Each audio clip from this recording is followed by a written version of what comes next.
अट्टल chain snatching करणाऱ्या मोक्कातील फरार आरोपीस ठोकल्या बेड्या. स्थानिक गुन्हे शाखा बीडची कामगिरी.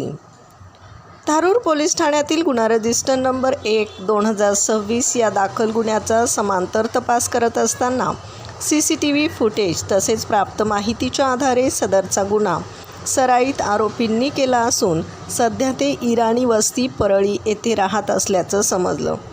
त्यानुसार कोम्बिंग ऑपरेशन मोहीम राबवून आरोपी कंबर उर्फ डंबर इराणी आणि हसनैन बेग या 2 सराईत आरोपींना बेड्या ठोकण्यात आल्यात.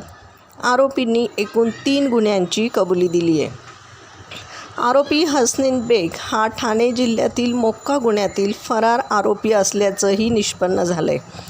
आरोपींकडून 3 लाखांचा मुद्देमाल हस्तगत करण्यात आला आहे. सदर दोन्ही आरोपींना तपासकामी पोलीस स्टेशन धारूर यांच्या ताब्यात देण्यात आले.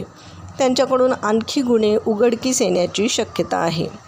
सदरची कामगिरी पोलीस अधीक्षक नवनीत कावत, अप्पर पोलीस अधीक्षक चेतना तिडके, सहाय्यक पोलीस अधीक्षक ऋषिकेश शिंदे यांच्या मार्गदर्शनाखाली पोलीस निरीक्षक शिवाजी बंटेवाड, धनंजय ढोणे, श्रीराम खटावकर, सुशांत सुतळे, मारुती कांबळे, सचिन सानप, रामचंद्र केकान, गोविंद भताने यांच्यासह पथकाने संयुक्तिकरित्या केली आहे.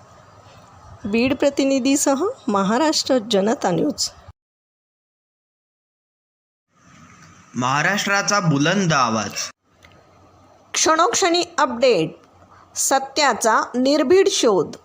राजकारण असो वा समाजकारण, शेती असो वा सामान्य माणसाचे प्रश्न, वा असो क्राईम रिपोर्ट, प्रत्येक बातमीचा अचूक वेध. ताज्या बातम्या आपल्यासाठी.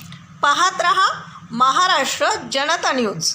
महाराष्ट्र जनता न्यूज नंबर 1 चॅनल. आजच लाईक, शेअर आणि सबस्क्राईब करा.